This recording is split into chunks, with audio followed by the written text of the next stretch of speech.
जय राधा माधव कुंज बिहारी।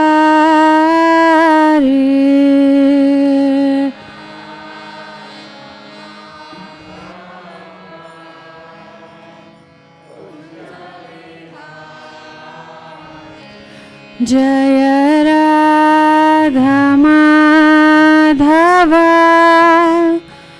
कुंज बिहारी।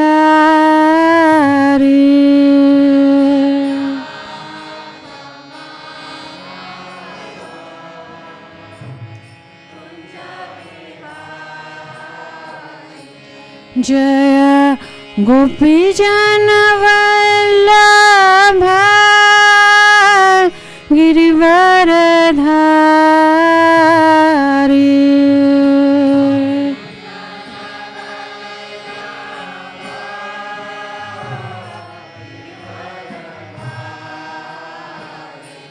जय गोपी जन वल्लभ गिरिवरधारी।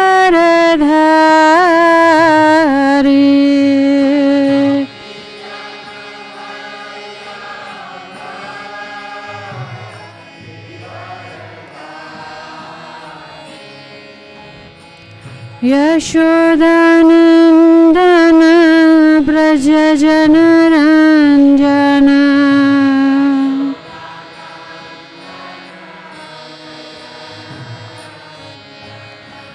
यशोदानंदन ब्रज जन रंजन।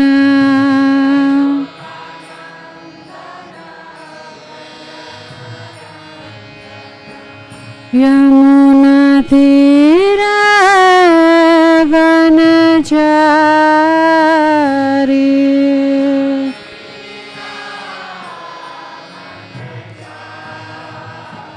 यमुना तीर वनचारी।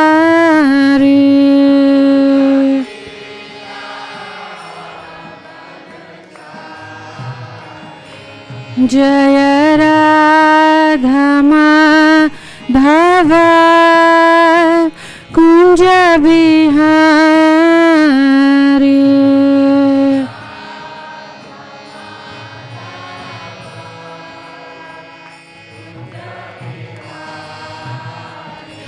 जय राधा माधव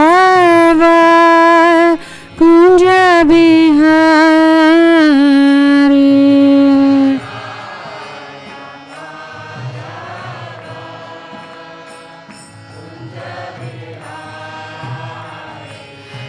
जय श्री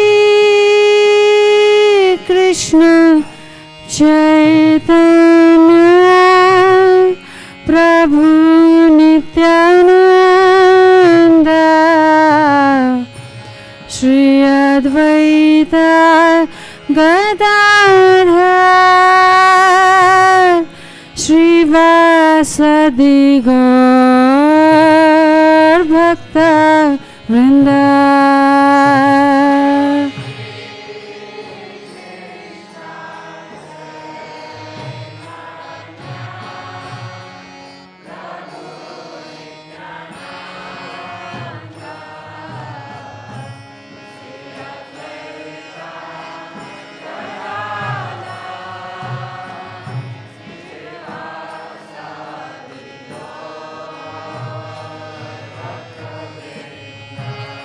जय Shri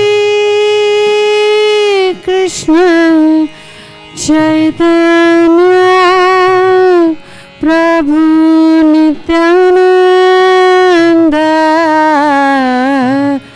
Shri Advaita Gadadhar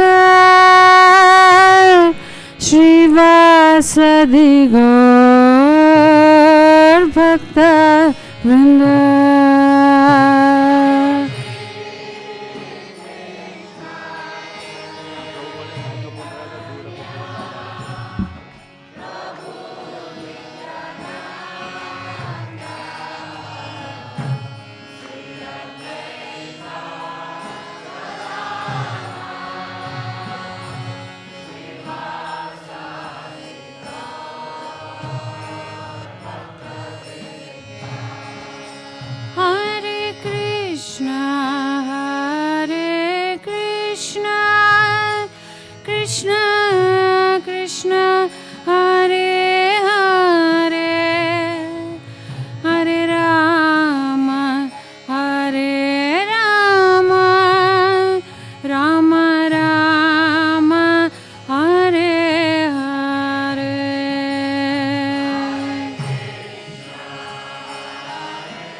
Krishna, Hare Hare, Hare Rama, Hare Rama, Rama Rama, Hare Hare.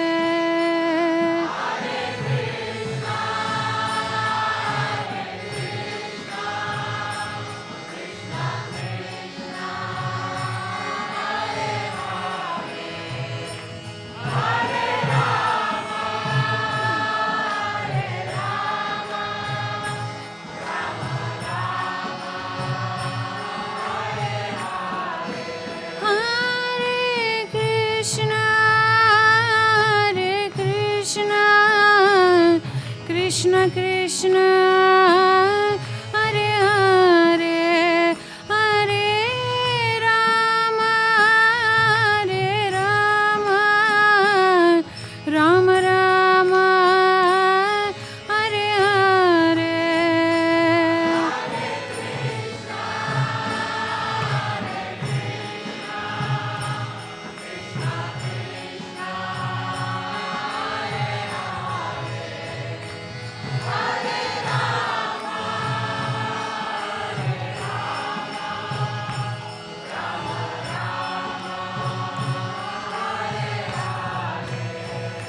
Jaya Radha Vallabha Radha Vallabha Shri Radhe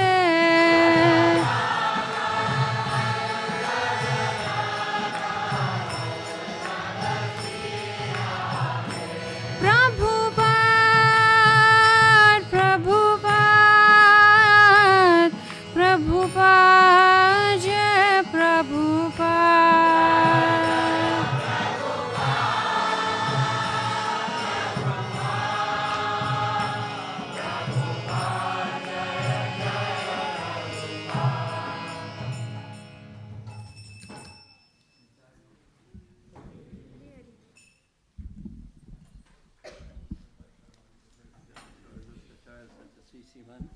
His Divine Grace A.C. Bhaktivedanta Swami Srila Prabhupada ki jai. Ananta Koti Vaishnavindi ki jai. ISKCON founder Tarja Srila Prabhupada ki jai. Prem Se Kaho Sri Krishna Chaitanya Prabhu Nityananda Sri Advaita Gadadha Shivasari Gaur Bhaktivinoda ki jai. Sri Sri Radha Krishna Gopinath Saimakunda Radhakunda Giri Govardhan ki jai. Sri Vrindavan Dham ki jai, Sri Navadip Mayapur Dham ki jai, Ganga Mai ki jai, Jamuna Mai ki jai, Bhakti Devi ki jai, Tulsi Devi ki jai, Samaveda Bhaktivinoda ki jai. All glories to the assembled devotees, all glories to the assembled devotees, all glories to the assembled devotees, all glories to Sri Sri Guru Angaranga Nitai Gaur Premanande Hari Hari Bol.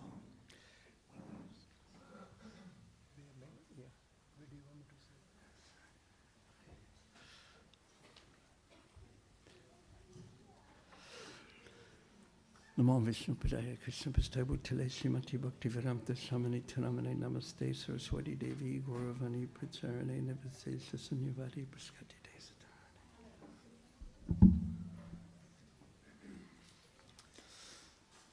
Om Namo Bhagavate Vasudevaya. Om Namo Bhagavate Vasudevaya.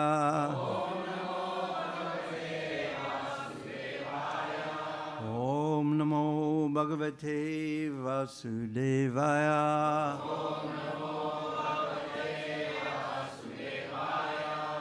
Dhammaradiva Sakshayam Sikshayam Ascharye Himavaniva Kuvera Eva Chodyo Koshadyo Kuptarto Varuno Yata. Please.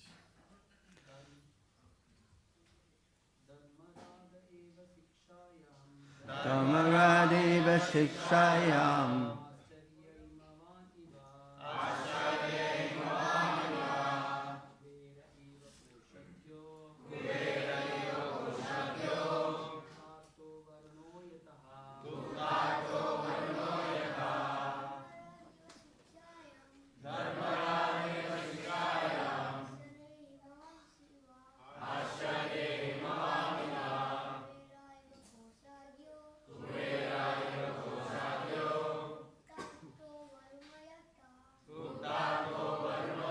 Wait.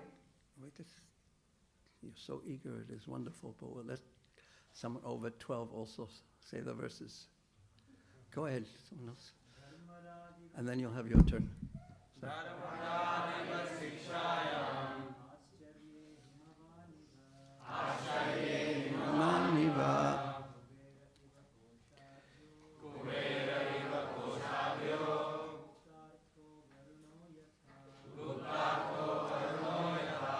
One more.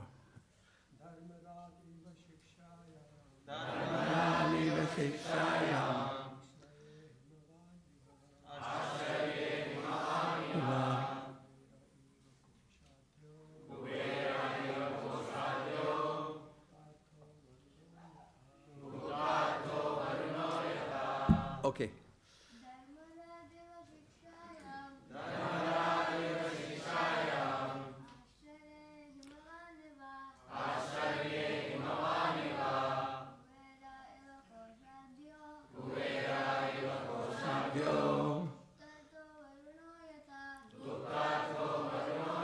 One more.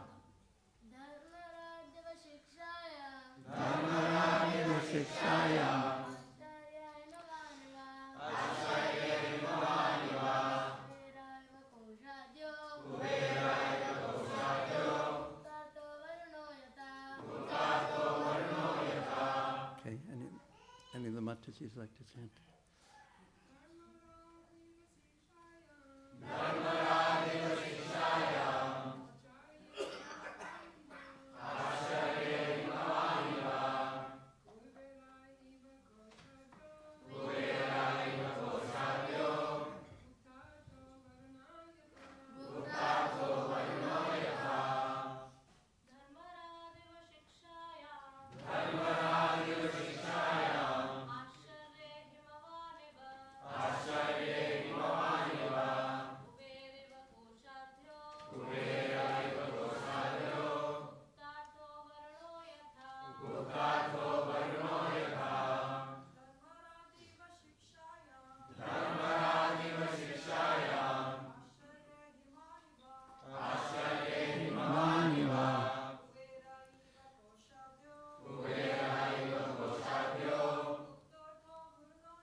Any of the young ladies like to chant?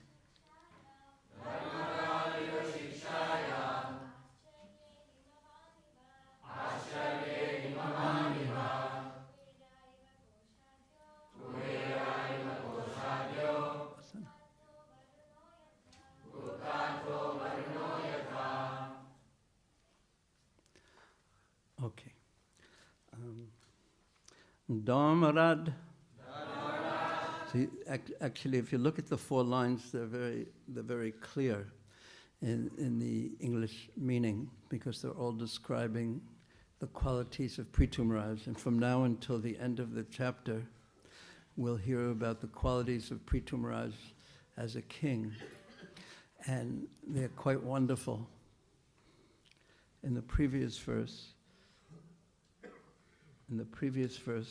described, or actually since text 55, it's been describing the qualities of this personality who was empowered by Krishna to be king. So this is Krishna basically explaining the ideal qualities of a ruler, and Prithu Maharaj actually carried them out. So I'll just read because it was a while since these verses have been read. I'll read the qualities of Prithu Maharaj before the ones we'll read now. Since Prithu Maharaj was a perfect devotee of the Supreme Personality of Godhead, he wanted to protect the Lord's creation by pleasing the various citizens according to their various desires. Did anyone hear that? Even that, the first sentence of the 55th text is just so important. But if I start going over it now, we'll never ever get to the 59th text, but I can't resist a little bit. He was a perfect first quality. He was a perfect devotee of the Supreme Personality of Godhead. Now, why is that important? Is because we're going to hear about his qualities, but the foundation, essential quality that he had was that he was a devotee. And because he was a devotee, then these other qualities naturally manifest in him. Because the other qualities aren't, that we'll hear, they're not exactly devotion, because devotion is described as Shravanam, Kirtanam, Vishnu, and Manmanam, Bhavamat Bhakto, things like that. But these qualities are basically qualities that are good within a, in this case, within a perfect king. And they are born out of ultimately his devotion. But you can have these qualities, but without having devotion. But if you have these qualities without having devotion, they'll be incomplete. And on the other side, if you actually become a devotee, and we'll talk about this, Krishna willing, a little bit later, naturally, these very wonderful qualities, endearing qualities, come out of a person. So he was a perfect devotee of the Supreme Personality of Godhead. And then he wanted to protect the Lord's creation, because that was his duty. It was his service. His actual service was to protect the Lord's creation as the king. That was his service. And the rest of the qualities were manifest because that was his service. Boys, if you sit up front, you have to be very attentive. If you want to play around a little bit, there's not a problem, but you have to sit further in the back, okay? What's your name? Excuse me?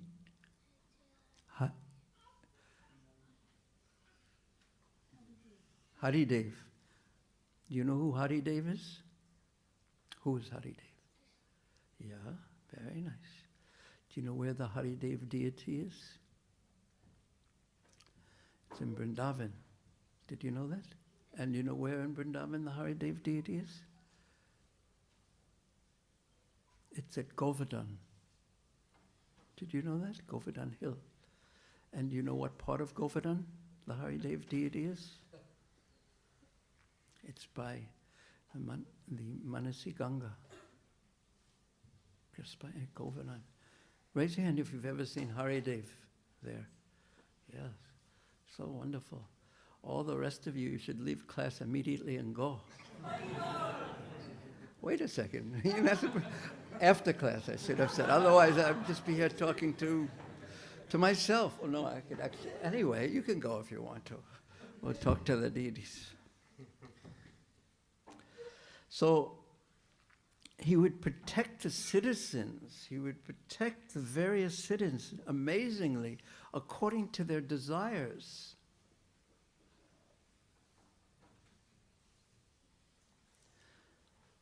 And therefore, Prithu Maharaj used to please them in all respects. He would please the citizens.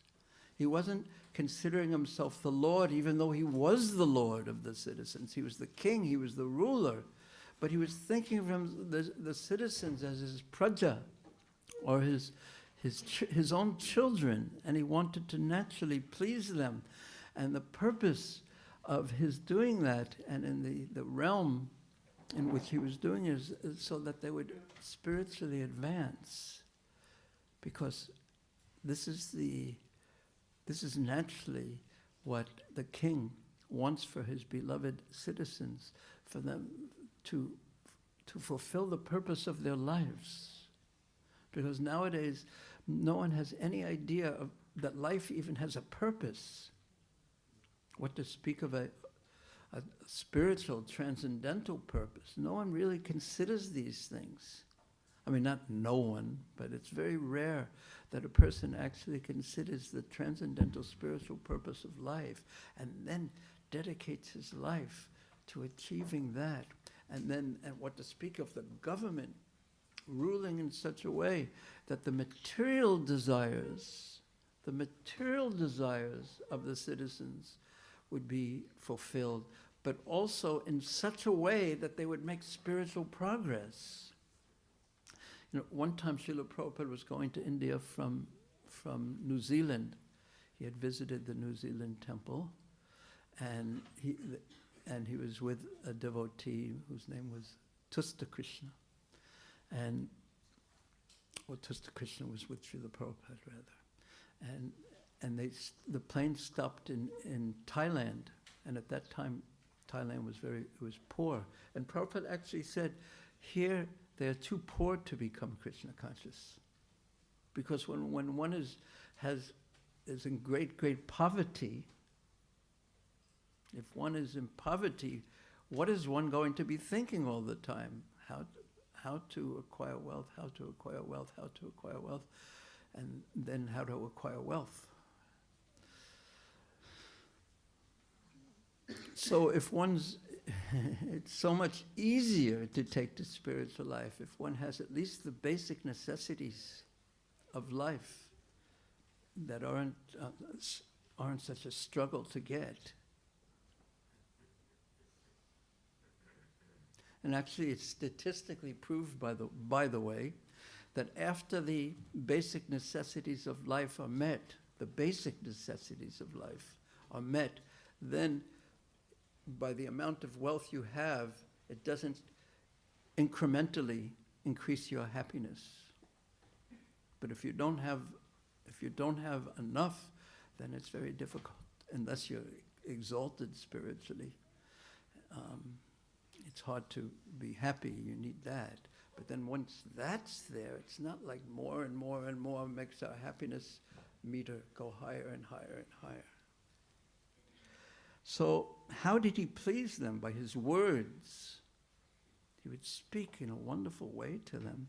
By his mentality, because behind the words are the mentality. His works, and not just, I'm thinking nicely about you and I'm speaking nicely, but he would work in such a way that the people would be satisfied. And he was the controller and the ruler. And he was gentle. His gentle behavior satisfied. What is a person called, a man called, if he's gentle? Thank you. A gentleman. And Prabhupada once said that someone asked Prabhupada, how will you recognize my disciples? How will we be able to recognize your disciples? And he replied, as perfect gentlemen, and of course gentle ladies too. As gentlemen, gentility. Raise your hand as you answer this question. What does it mean to be gentle? In a simple way. We probably all have different meanings in our mind. But what's your name? Excuse me? Varshan? Wow. Thank you. Thank you. Very nice. Yes. Considerate of others' needs. Thank you. Very nice. Yes. Sir. Kind and loving. Yes. Yes. Yes. Do not be rough. That's vyatirik.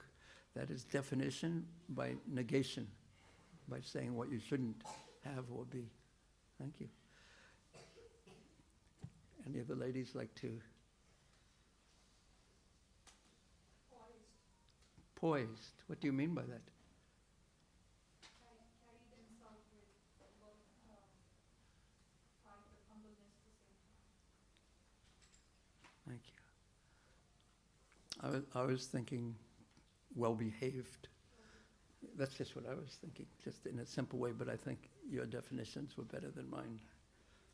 So he had gentle behavior. How wonderful. No, we won't go into a criticism of the modern leaders, because these are the behaviors that satisfy the citizens.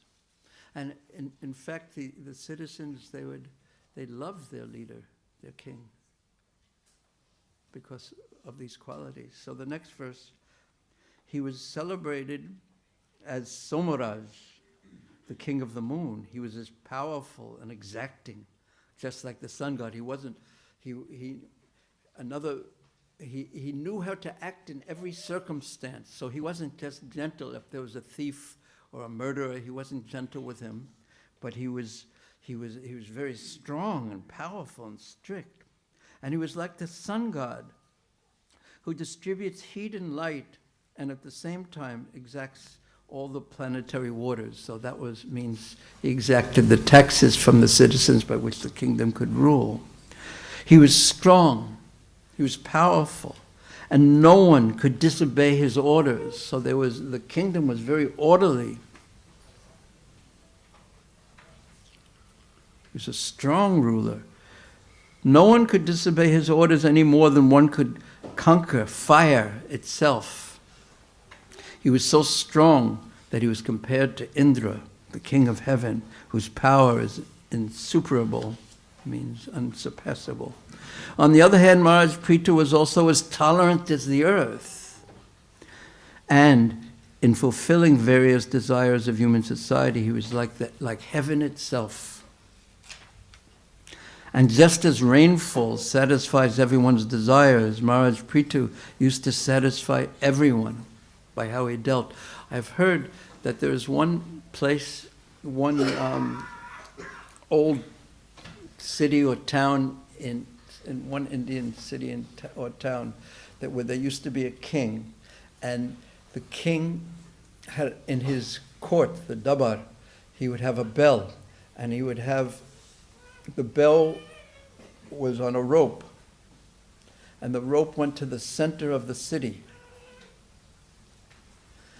And anyone who had a problem or a difficulty at any time could go and pull the rope, and it would ring the bell in the king's court. And someone would immediately tend to whatever problem they had, or the king himself if it was required. And there's one purport in the 6th canto of the Bhagavatam where about Maharaj Chitraketu, when Angira Muni came to see him, and Prabhupada in his purports there, he gives an explanation of what a good ruler is, and he explains that the ministers there, and he explains clearly that the king was not a dictator. He was not a dictator. And in Kali Yuga, the kings lost their good qualities. This is described in the 12th canto of the Bhagavatam. They don't have these kind of qualities, and therefore they become cruel. Rather than being gentle, they become cruel.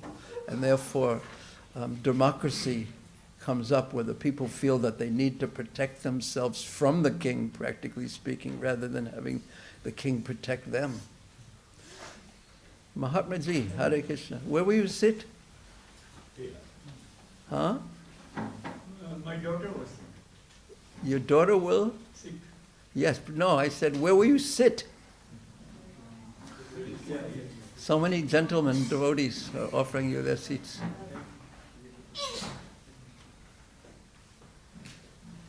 Sorry, I went wrong. Huh? I went wrong. That's okay. Bhurijana, Mahatma Prabhu's daughter left her body just very recently. Really? Oh, I was thinking the other Mahatmas, so many Mahatmas. Yes, I know that, I'm aware of that, actually.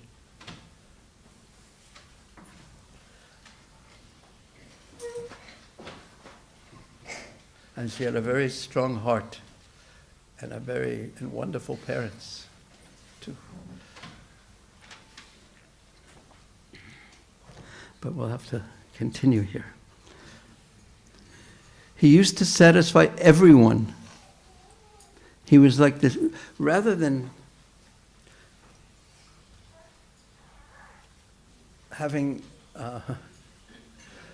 exploiting people, his mood, his intention was to satisfy everyone.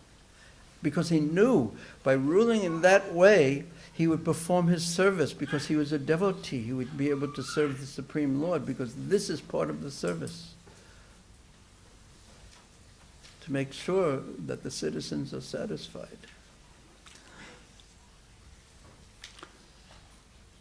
He was like the sun in that no one could understand He was like the sea.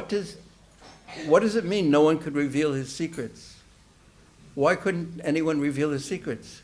It was at such a level that everyone was below him. Everyone was?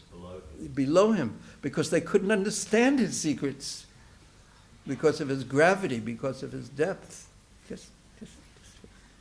Therefore, you can't reveal someone's secrets if you don't understand them. You can't reveal what's in someone's mind unless that person reveals it to you, or you're expert in understanding the way other people think. So Maharaj Prithu had these qualities. Now, I'm going to read the purport. It's not a long purport, and explain some of these qualities, but I may just ask the question, does anyone remember anything from the purport? So please listen carefully. Ready? Yamaraj, or Dharmaraj, as the superintendent of death, has to judge the criminal living entities who have committed sinful activities throughout their lives. Consequently, Yamaraj is expected to be most expert in judicial matters. So that's the first quality, and that's Prabhupada's explanation of Yamaraj, and how Maharaj Prithu had the quality of Yamaraj. Because because if you ask someone does something wrong, and when you ask someone, why did you do that wrong thing, they always tell you a perfectly logical reason why they did the wrong thing. Have you noticed that? And in fact, there's a little story that I once heard that illustrates it, except there's Hare Krishna. You're feeling okay? You okay? Not sick? Okay, good. And you're feeling okay? You're happy today? Good. Who looks most beautiful of the deities? You look at the deities and later you can tell me who you think is most beautiful. Okay? So, it's a very instructive little story. That one time there was a sadhu who he realized it was going to be near his time of death. And he was talking to his disciples.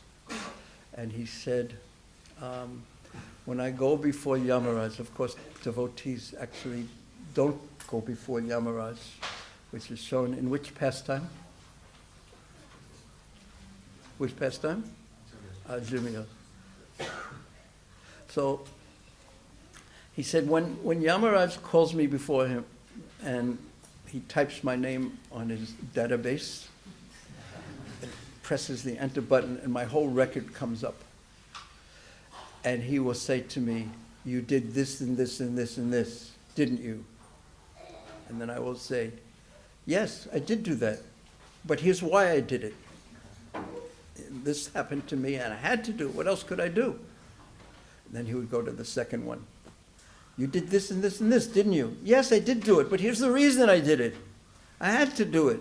What else could I do? So one by one, he went through his whole life.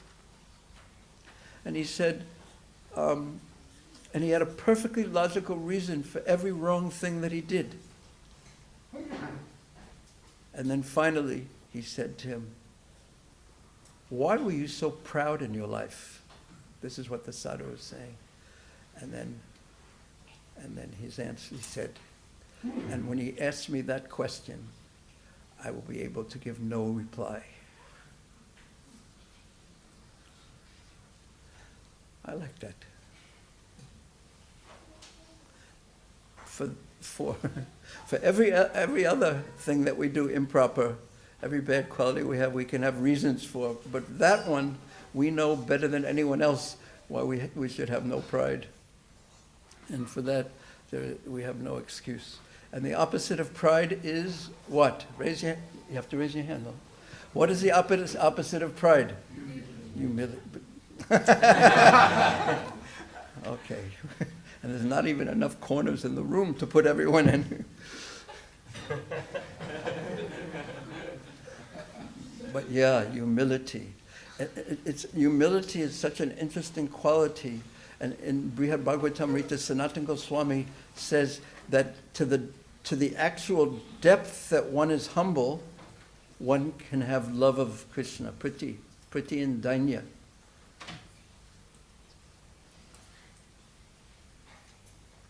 That humility, actually says, dainya, he says, is the same as priti, or love for Krishna. Now think about that. And yet, in this world, it's so difficult to be humble. And it's so easy to be proud, even though there's no reason to be proud. Now, why is it that it's so easy to be proud? Think about this, and then why? Yes. Because we are infinitesimal. Yes, but that explains more why it's easy to be humble. But why is it that it's so difficult to be humble, even though we are infinitesimal? Yes.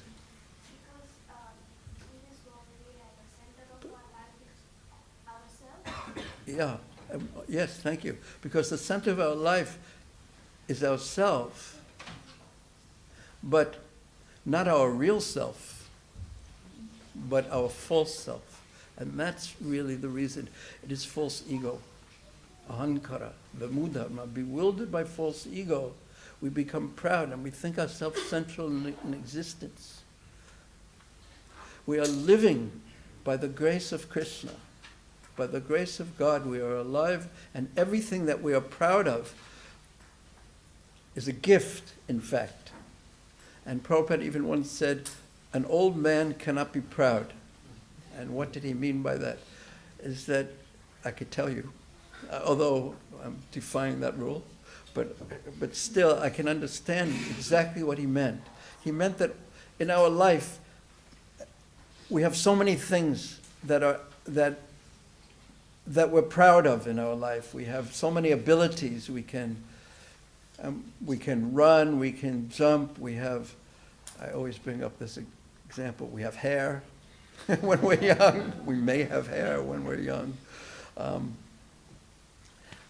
We have all our teeth, and our intelligence is sharp. But one by one, we lose everything, all our abilities. As we become older, we lose them, and still we are there. We still exist, but all the things that we are proud of, we lose. We lose them. That means they are not us, in fact. And then, when one is elderly, one tends to become very, very sad because of that. And one sees all the younger people, they're doing this, and they're attractive, and this one's that, and you can't partake of any of it. And not only that, worse still, no one cares. No one cares. And if you go to any of the malls today, and I happened to visit one yesterday, everything is geared to the younger people. Everything, the whole world is geared to the youth. And the elderly people, many of whom have wisdom, no one will listen to them. And that's one of the elements of culture, in fact. It's that the elderly people, they've lived life already. They live their life. And especially in a spiritual culture, they've lived their life practicing, and they have wisdom. And therefore, you can gain so much without having to learn everything by experiencing it yourself, by making every mistake. But the culture doesn't teach that. The contemporary society doesn't teach the wisdom that the elders, and the culture is passed on to the youth by the elders. So it's actually a very unfortunate and dangerous situation for the world because of this, especially. I mean, nowadays you look at such a wise place like India, that's traditionally so full of wisdom, and the young people who are all day long like that, and they look at the elderly and I think they don't even know how to use a mobile phone. They don't even have an FB account. I mean, what could I possibly learn from them? They don't think exactly like that. And they learn in school about evolution.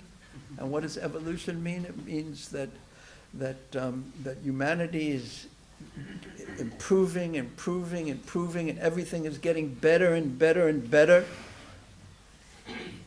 So, and we're advancing. So, who's more advanced? You or your parents or your grandparents?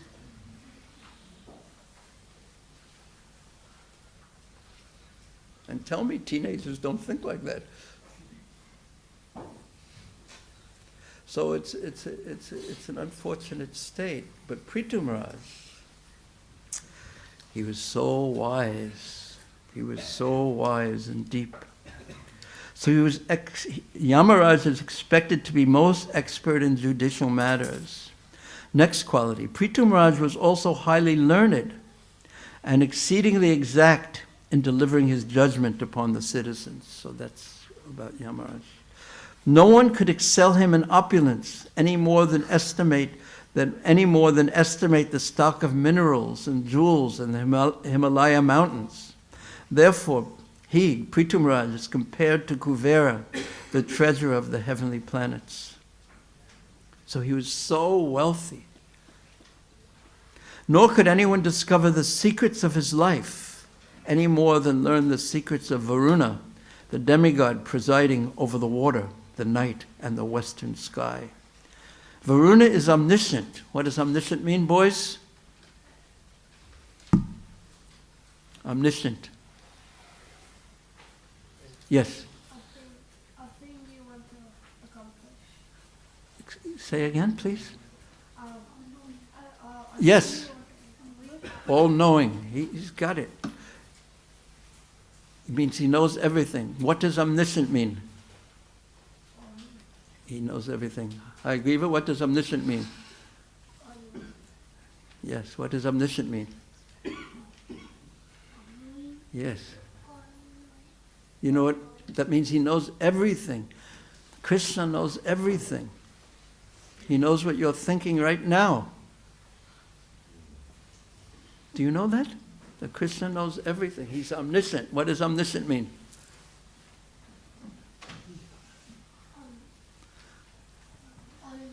Yes, thank you. What does omniscient mean?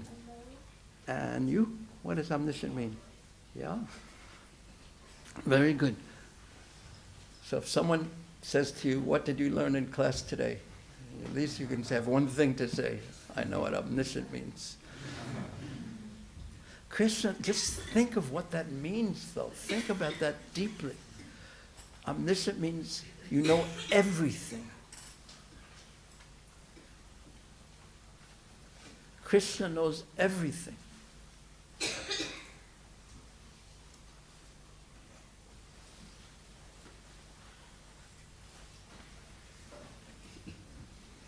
Is that a reassuring thought or a frightening thought for you?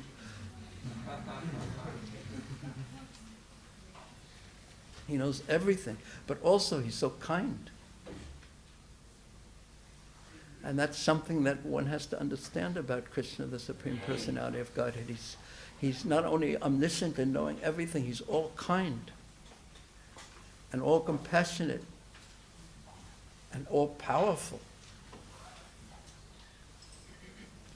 So one conclusion, if we understand the qualities of Krishna, and it's important to study the qualities of Krishna, and it's important to develop faith in the qualities of Krishna by the process of even by Shastra and by the process of experience.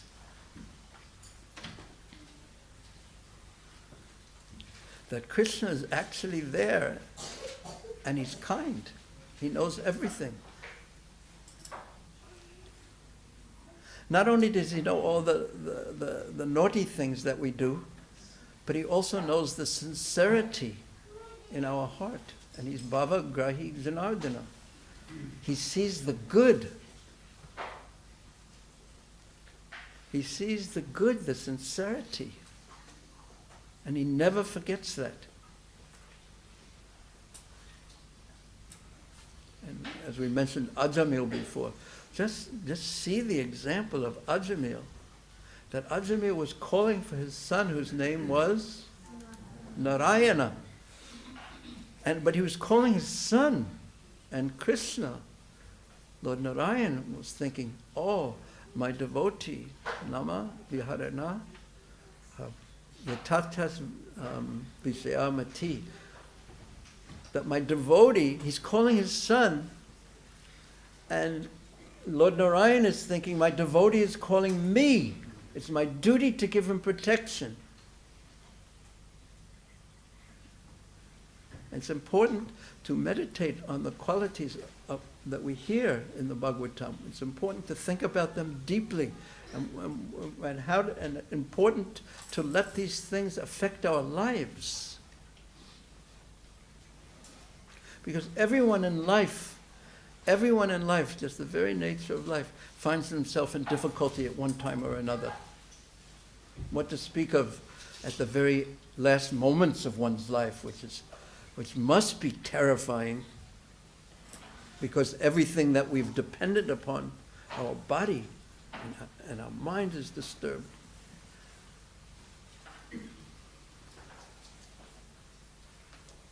And there's so much pain. And Prabhupada has many times mentioned that it's not like you can think, oh, I'll do whatever I want in my life and then think of Krishna at the last moment. It doesn't work like that. I've seen it.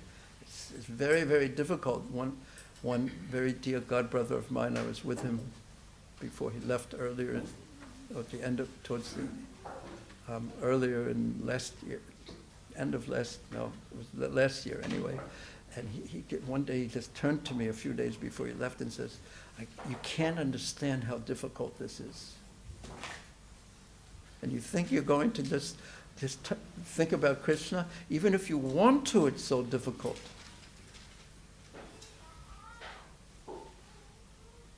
And then you have to be turned over all the time. And he had such a strong desire to hear about Krishna. He just wanted to hear about Krishna, but it was so difficult because the demands of the body are so great.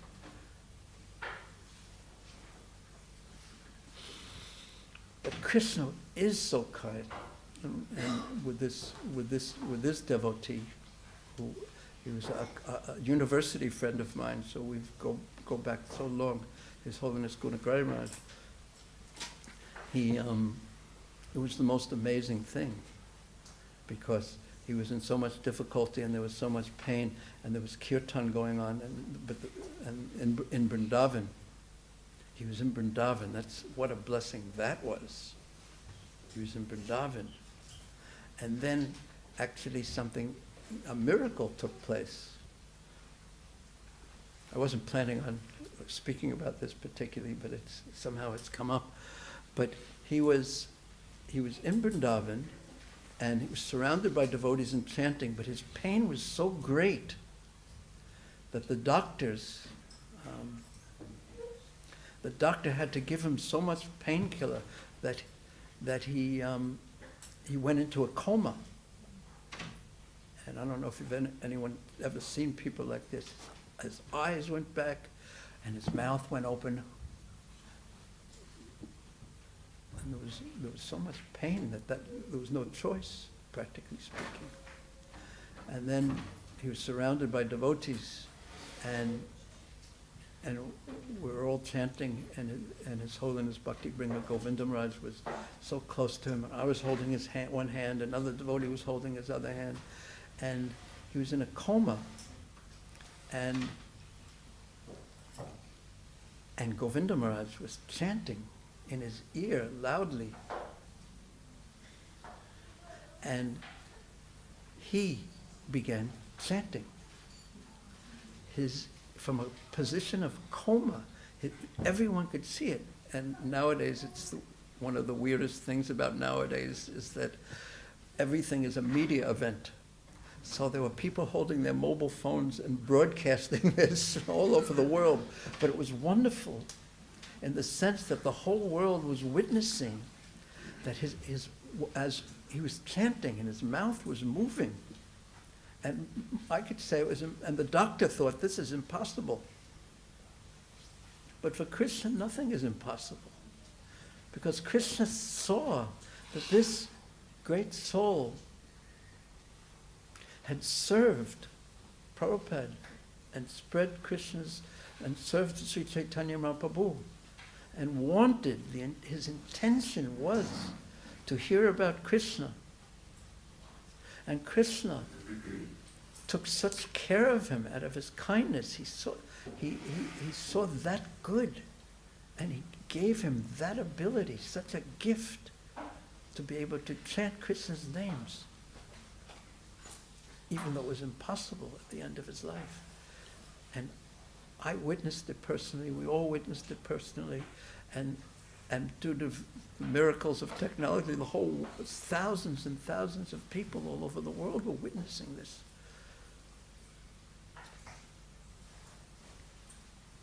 And then we began a kirtan after Maharaj left, and then it felt like the spiritual world had opened up completely.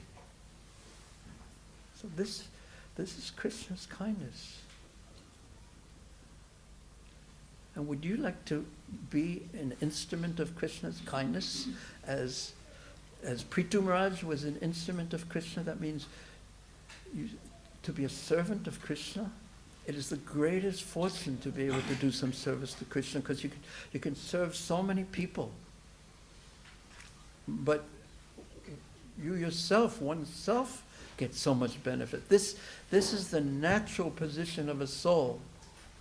Mama eva angsa jiva loke jiva bhuta sanatana. The natural position of a soul is that we are meant to serve Krishna, and living as we are meant in our natural position is the way to get satisfaction in our heart. And otherwise, we will search all over the universe looking for satisfaction. Brahmanda Brahmate. We will wander all over the universe looking for satisfaction. We will be frustrated sometimes, have our desires filled at other times. We will make friends, we will make enemies. This is described in the 15th chapter of the Bhagavad Gita, the great banyan tree of material existence.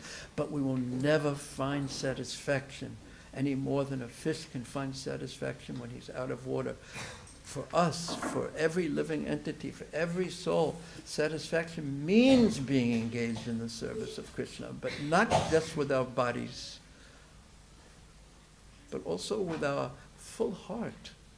That Krishna, let me do this for your pleasure because you are so wonderful. Radha Ballabha, you're so wonderful. And the door is open for everyone at any time. It doesn't have to be a big offering. It can be any offering. The offering of the holy names to Krishna, singing for his pleasure, to sweep the floor of the temple for Krishna's pleasure, to offer a patram pushpam phalam tam yomam bhakti prayer. If it's done with bhakti, asnami, Krishna says, I will accept it, I will take it. So Srila Prabhupada used to quote his Guru Maharaj saying that there is only one lakh in this world, and by lakh I don't mean 100,000 rupees. There's only one lakh in this world. There's only one thing that's really missing, and that is Krishna consciousness. That is the only really missing thing. And in that, we will find ourselves in so many situations in our life, and we'll have so many reasons why we can't really do it right now. But if we have that strong intention, that strong desire, and really try our best to serve Krishna, whatever our circumstances, Krishna will take such care of us. He promises that. What to speak of if whatever success we get in Krishna consciousness, ability to serve, this is our real wealth. This is our fortune. And Krishna, because he's omniscient. What does omniscient mean? What does omniscient mean? Very good. You all did very well on your examination. What does omniscient mean? Gopal? Yes. Because Krishna is omniscient, he not only sees all the naughty things that you do, but he also sees the good things that you do. So please try to maximize all the good things you do and minimize all the naughty things you do. And in fact, if we could live our life just chanting Hare Krishna and serving, sincerely trying our best to serve, then those naughty things will not actually even exist, practically speaking. What a worthwhile attempt in life. Varuna is omniscient by the grace of Krishna, and since he punishes sins, he is prayed to for forgiveness. What to speak of this? He whom Varuna gets power from. He also is the sender of disease. He punishes sins. He is the sender of disease, and is often associated with Mitra and Indra. So I would just like to say something about Varuna. Would you like to hear something about Varuna? Would you like to hear something about Varuna? Yeah, are you sure? You know, this pastime is described because one of the elements of the 10th canto of the Bhagavatam, is that the Devatas all speak, from Varuna to Indra to Brahma to Lord Shiva and Mahavishnu, who's not a Devata, who's the Supreme Lord. They all glorify Krishna as the Supreme Personality of Godhead. So after Govardhan Puja day, and after Indra Dev he caused so much calamity in Braj. Just imagine what mentality he has, just imagine his mentality that he wanted to kill all the residents of Vrindavan. Kill all the residents of Vrindavan. Why? Raise your hand. Why? Yes. Krishna took his sacrifice, and that was an insult to him. And what was the cause of? So sometimes I think that was a very extreme reaction. After all, he's got thousands of sacrifices going on all over the world, and just because of one sacrifice in Vrindavan, that he missed out on. So what? And then I was thinking, what could possibly have caused this extreme reaction from Indra? And you must be omniscient. No. Yes. I mean, no, yes, you're not omniscient, but that's wonderful. Yes. Pride. And then naturally you think, well, Indra was so proud. And then guess who else is also proud? Or raise your hand if you don't have any pride. Is anyone so proud to think that they don't have any pride? No one will raise their hand, of course. But when you're proud, if someone insults you, one becomes angry. And when one is angry, one is actually capable of any terrible thing. Have you noticed that? Do you sometimes get angry?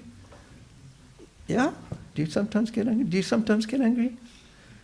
Do you sometimes get angry? You? Gopal, do you get angry?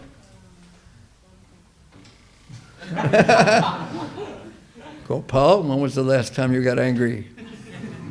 No, you can tell me later. But anger, pride and anger. So one by one, the devatas all submit themselves to Krishna. So right after Govardhan Puja, not Govardhan Puja, but after the great cataclysm where Krishna lifted Govardhan Hill with a little finger of his left hand, it was so effortless. And actually the reason, I think Kavi Kanapur explains that the reason why he held it in the little finger of his left hand, this big hill, is because his mother was saying, "Oh, it must be so difficult for you. This is because you haven't even eaten, let me feed you." Yashoda Maya was saying that. And Krishna said, no.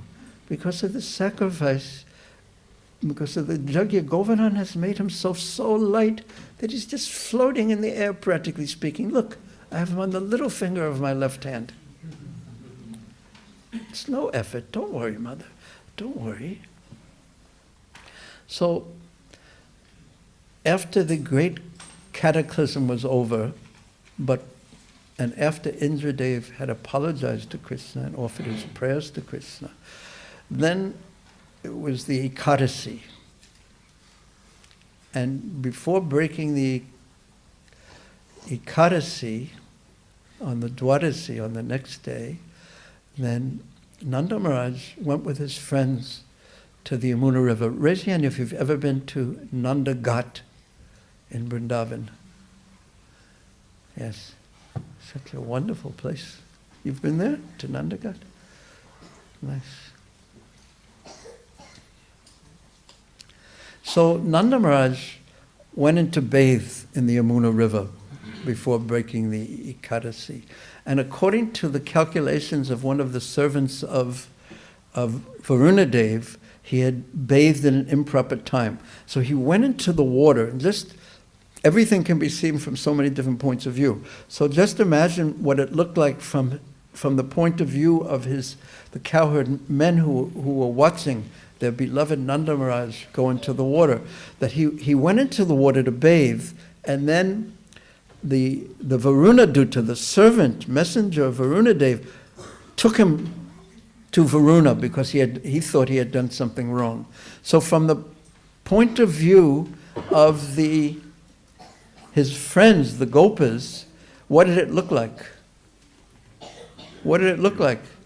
It looked like he drowned. He was in the water, and suddenly he went under.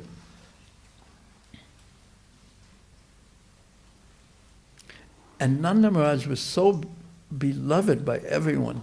Everyone loved Nanda Maharaj. In fact, that's why Upananda, his elder brother, gave him the position as king.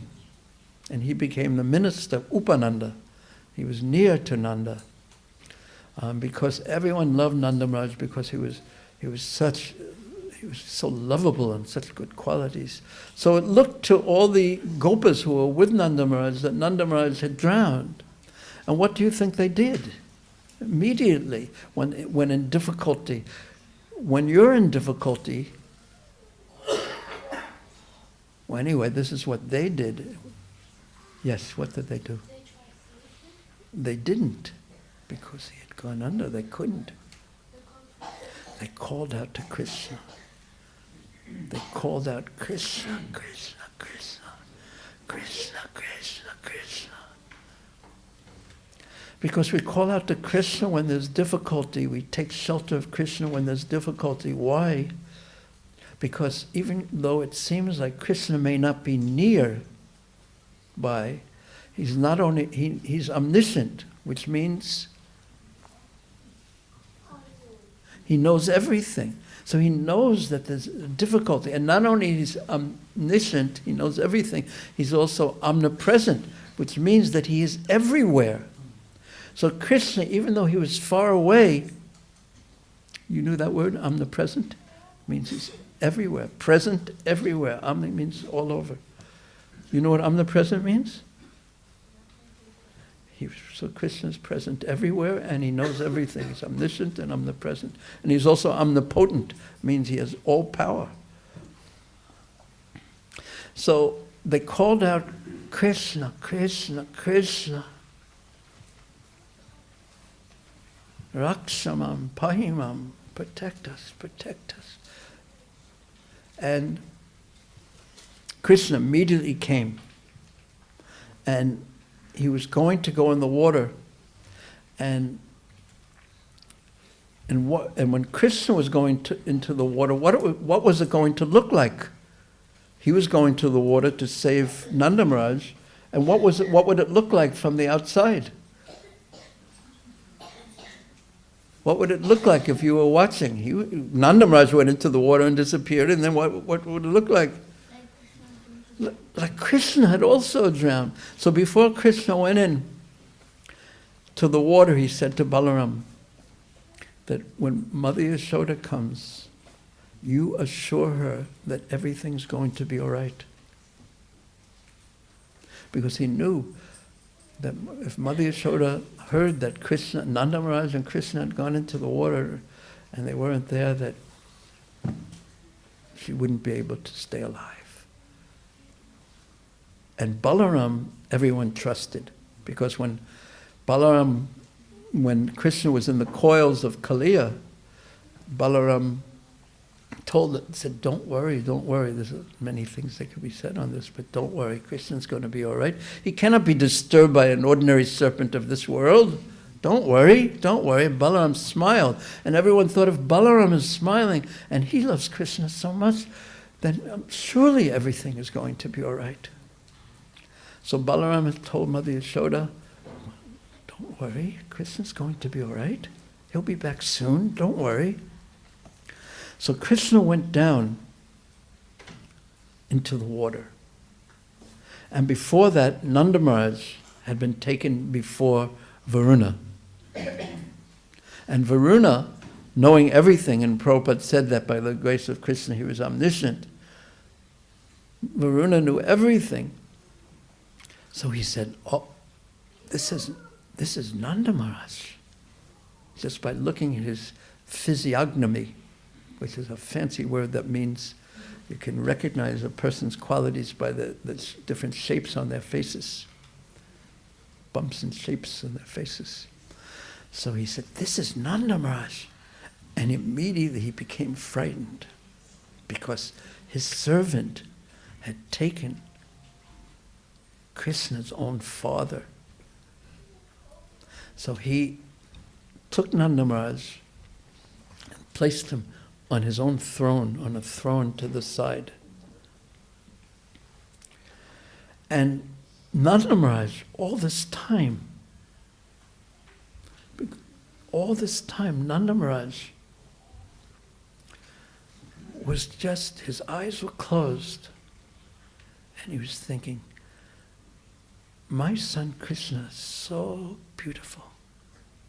And my son Krishna, when he plays his flute, it is so wonderful. And my son Krishna, he's so strong. And my son Krishna, and my son Krishna, and my son Krishna, and my son Krishna, he was not in the least bit anxiety. He was just meditating upon Krishna the whole time. And he was placed on the throne, and then Varuna went outside the palace, and he was waiting because he knew Krishna would have to come. He would immediately come. So in one sense, he was very happy because he was going to have darshan of Krishna. But on the other side, he was terrified because his servant had done something very improper. So Krishna himself assumed a great angry form because someone, Varuna's servant, had taken his father. And Krishna's nature is that he loves his devotees. What to speak of the Brijbasis and his family members. But he's Bhakta Vatsalyatma Pajanta Vedanyata. He's always leaning towards his devotees. He loves his devotees. And he's even more than a Kalpabriksha tree, which gives everyone what they want. He even becomes, if someone is an enemy of his devotee, Krishna explains, that he's becoming my enemy.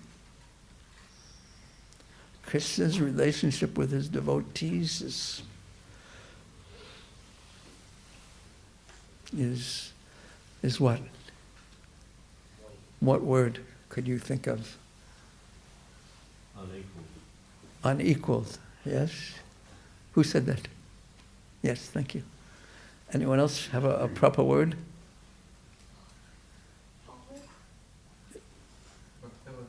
Yes, that's certainly a word. It's sweet. What other word? It's intimate, wonderful. It is unparalleled. There's nothing like it. And it's unbreakable. So when Nanda Maharaj was taken, Krishna became so angry and he assumed an angry form. This is described by Srila Jiva Goswami and Gopal Champu.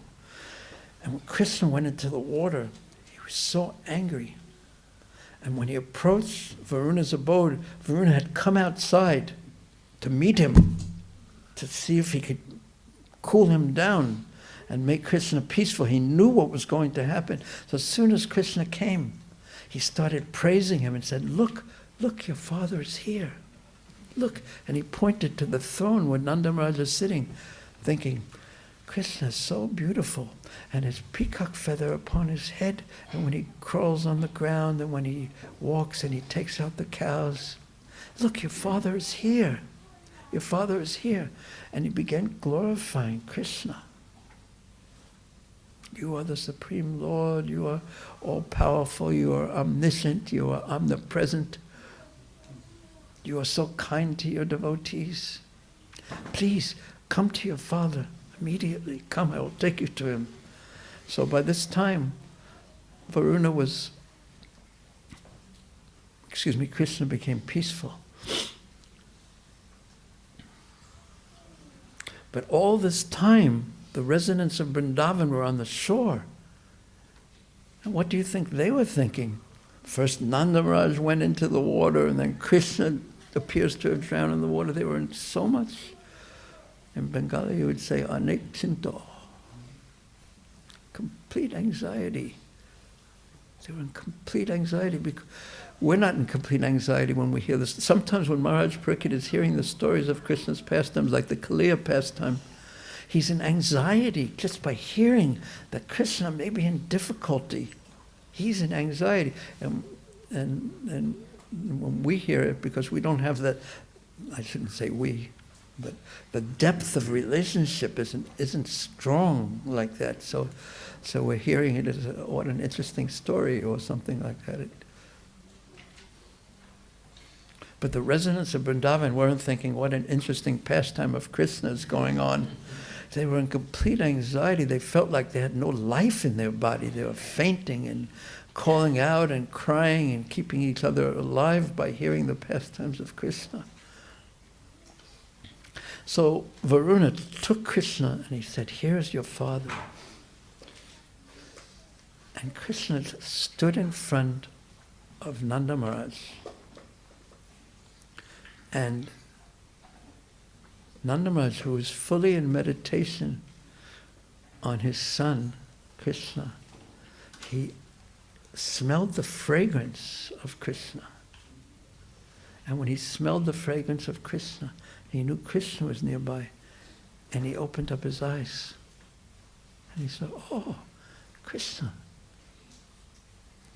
And Krishna said to his father, very respectfully and very gently, because it's very important to speak to our parents and elders in a very respectful, and our teachers too, in a respectful and gentle way.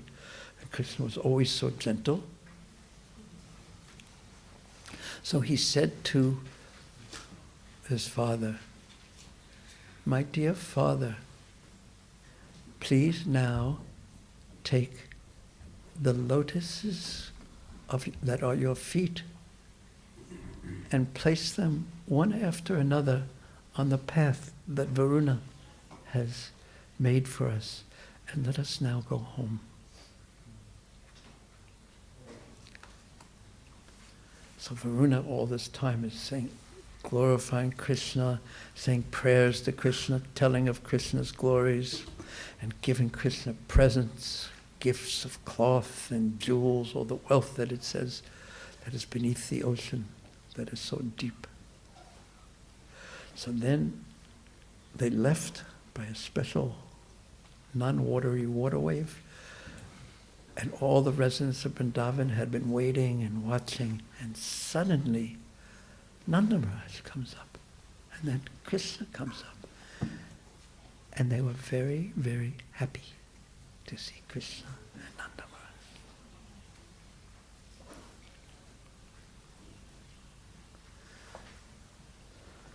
Oh, I've talked too long. Are you hungry? Would you like to take prasadam now? You don't know. Who should I ask if you'd like to take prasadam? Would he like to take prasadam? Okay, we have time for one question but we have time for both, two questions. You can get one, and then it's going to be very difficult. Arjuna Saka, cool. And then you're next. But I'm going to answer them very quickly if I can. Did you like that pastime of Krishna's? Yeah, so nice. Krishna is so nice. He's so gentle. Look at his dealings. The Supreme Personality of Godhead, our Radhaballabha. Yes. So in this pastime and other pastimes, we see that whenever the residents of Vrindavan are in trouble, they will call out to Krishna. So, and on the other side, we know that they don't see him as God, don't know about his power. So is it just the love which is making them call out to Krishna? Because if they know that he's not powerful, then why do they always call him? They know he's powerful, but they don't think it's because he's the Supreme Personality of Godhead. But that question also comes in the 27th chapter of the starting after they come back. The resident, Nanda Maharaj tells all the residents of Vrindavan, I heard Varuna was glorifying Krishna. He tells them the glories of his son. So they think maybe he's not a Devata, maybe he's not powerful because of Nanda Maharaj's worship of Lord Narayan, but maybe he's the Supreme Lord, and maybe he's going to give us liberation. What's going to happen to us after? So that's the rest of the chapter, actually, that question, but maybe I'll tell that tomorrow. But to answer your question, Garga Rishi had said, Narayana Samoganai, and he also said, if I can remember, I can't, but he said, whenever you're in any difficulty, this is at the name-giving ceremony of Krishna. Does anyone know that? Gopavindesh Prabhu. You know that verse of Gargacharya? I do know it, and if I knew one word, I'd be able to get it. But I forgot it. All the things that one becomes proud of, one loses in old age.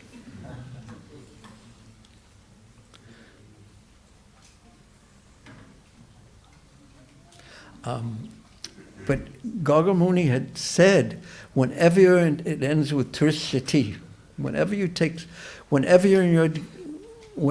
in difficulty,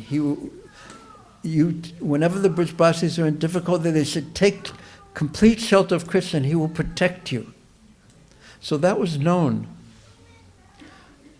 So in many, many places, after the two forest fires, always, whenever there is any difficulty, Krishna, Krishna, Krishna, Krishna. But their mood is somewhat different. But that's another explanation. But yeah, that's the basic reason, that they knew what Gargacharya said, and they saw Krishna had done so many things. When Aristasura entered in to the village of Vrindavan, Krishna protected them, all the cows and everything. They always turned to Krishna, just like all devotees always turn to Krishna. Yeah. So when Krishna is in trouble, then Mother Yashoda wants to go and protect him in the water. Yeah. So when did she know the difference to turn to Krishna for protection? Mother Yashoda only thinks about protecting Krishna. Nanda Maharaj sometimes, but for different reasons, calls out to Krishna to protect us. When the Kaliya, when the forest fire came, they called out to Krishna for protection because they were fearing that they would be separated from Krishna. That's what Nanda Maharaj called out for. I fear that we cannot tolerate your being separated from you, so please protect us from that. That's also there. But Mother Yashoda and all the Brajbasis, during the Kaliya pastime, they were ready to jump into the water immediately to save Krishna. And Balaram stopped the men, and the ladies stopped Mother Yashoda from coming in by pouring the nectar of Krishna's pastimes in her ears. And then also in this pastime, this particular pastime, Srimati Radharani was there. And when Krishna went into the water, she fainted and was about to die. And what kept her alive was the other gopis kept saying to her, "Krishna's right here. What are you worried about? He's right in front of you. Just open your eyes, you'll see him." That kept her alive. And then she opened her eyes and she didn't see Krishna, and she fainted again. And they would just tell her, and this is love for Krishna in this world, it is very hard to even know what love is in this world, because there's at least some selfishness there. But in Vrindavan, love is expanded completely to the fullest extent. We can't even glimpse it, practically speaking, of what the purity of what that love is. There's nothing other than love there, and it's to the highest degree, like a mountain of love, like a tsunami of love. And therefore they're always with Krishna and they're always ecstatic. There's not enough time for your question right now, because it was probably a very complicated question. Yes? Okay, you can ask it and then we'll end. Why is Prithu compared to Indra if he captured Indra while doing Dashramet Yatna and he was the Lord, Supreme Lord? So Indra, yeah, he's an Avesha avatar actually, a person who's empowered by the Lord to rule as king. But he's compared to Indra because Indra is so powerful. Of course, he's more powerful, but because everyone knows Indra is so powerful, everyone in this culture. So he's compared to Indra, who is so powerful for that reason. But good question. But Krishna is Govinda. He's the even more powerful, of course. I'm not sure I answered your question to your satisfaction, but it may be the best I can do right now. Are you happy? Are you ready to go though? Yeah, I thought so. Okay. Hare Krishna. Thank you very much. Srila Prabhupada ki jai. Srila Prabhupada Bhaktivinoda ki jai. Nitai Gaur Premanande Hari Hari Bol.